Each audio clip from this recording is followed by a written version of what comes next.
Hey, you turned on RSI, you see oversold, you open a trade up, and price just keeps falling. Sound familiar? Welcome to the Club of Lost Deposits. In this video, I'll tell you what no trading course ever says, when indicators really help, and when they actually hurt your trades. You'll learn how to spot real signals, avoid fake ones, and finally, trade with logic, not luck. Alright, let's be honest. Most beginners lose money because of indicators. And the reason? They use them in the worst possible moments. Mistake number 1. You turn on an indicator when the market is flat.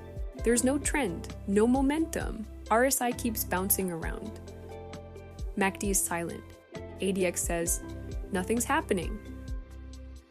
You see, all indicators are based on trend. They were originally created to measure the current strength of a trend compared to the past, to estimate the probability that price will continue in the same direction. But during sideways markets, indicators become way less useful. That's why most traders either avoid using them at all, or they use them in a completely different way than intended. So what happens when there is no trend? Price is moving sideways, just bouncing inside a small range. No clear direction, no real momentum, but your indicator still gives you signals. Why?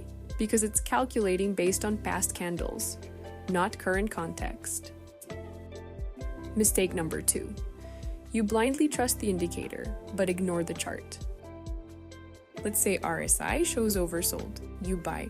But the chart is clearly in a strong downtrend.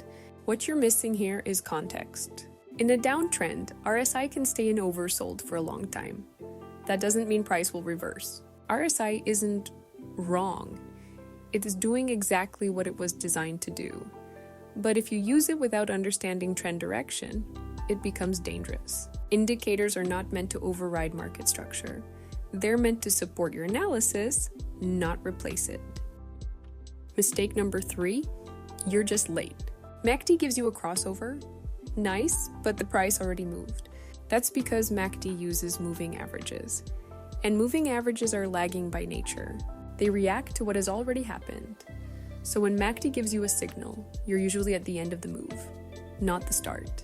And if you enter there, you risk getting caught in the pullback, not the trend itself. Again, it's not that MACD is bad. It's that you're expecting it to do what it was never meant to do. So how do you use indicators the right way? Here's a simple but powerful checklist. Use this before every trade. Step 1. Look at the raw chart and then ask yourself, is there a clear trend? Step 2. Mark key levels, support, resistance, trend lines. Step 3. Evaluate volatility. Are candles big and impulsive or small and indecisive? Step 4. Wait for price action to show intent, either a breakout or rejection. Step 5. Only then use indicators to confirm what you already see. Why does this order matter? Because if you skip steps 1 through 4, you're letting the indicator trade for you. And indicators don't understand context. Only humans do. I want to start making money online, but I don't know where to start. What if I lose my money? I hear this all the time. Look, trading isn't some magic button to get rich overnight. But if you want to try it the right way, without wasting money or months figuring things out, here's how. I trade on Quotex, and right now, you can copy my trades for free while learning in real time. No upfront fees. I'll get a commission from the platform instead. That means you can test everything on a demo, see how it works, and decide for yourself without spending $1. It takes minutes. You get the currency pair announcement. Open it on the platform. Then you get the signal. Place the trade. And that's it. Will this make you a millionaire tomorrow? Of course no. But it will get you started, you'll see how it works, and see your first profit without risk. This is the easiest way to step into trading. Just check it out and see if it's for you. Click the link, get set up, and let's go. Let me show you how indicators plays out in real trades. Here's a classic setup. On the chart, a strong, aggressive downtrend. Price is falling with sharp impulses, and pullbacks are almost non-existent. RSI has been showing oversold for a while, Not just one candle, but 3 in a row. And this is where a lot of traders fall into the trap. They see RSI in the oversold zone and think, all right, the market's about to reverse. And they jump in for a buy.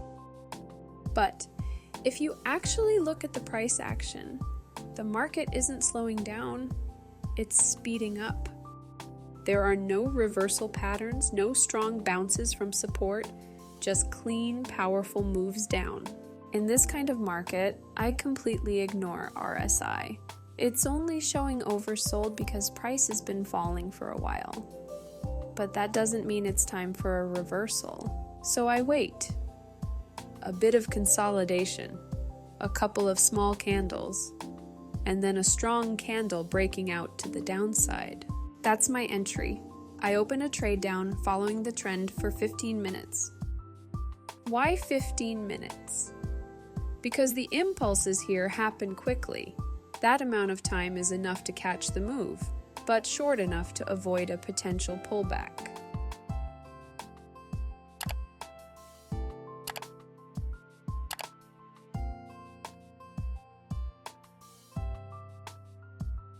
Result: the trade closed in profit. Takeaway: RSI doesn't consider context. In a strong trend, it'll only get in your way if you use it blindly without analyzing price action. The chart shows a strong uptrend. Price is moving up with one impulse after another, and the pullbacks are small. At some point, it reaches the day's high, a strong resistance level, and you can see the price starting to slow down.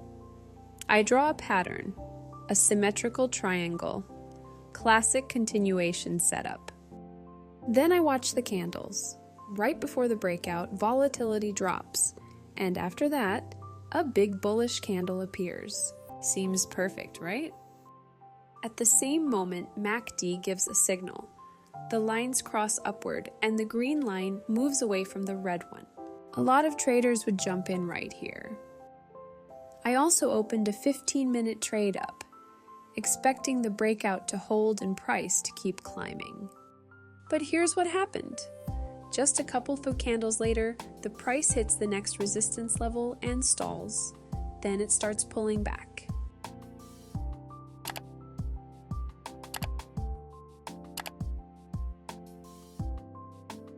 End result, a losing trade. Now here's the important lesson. MACD wasn't wrong.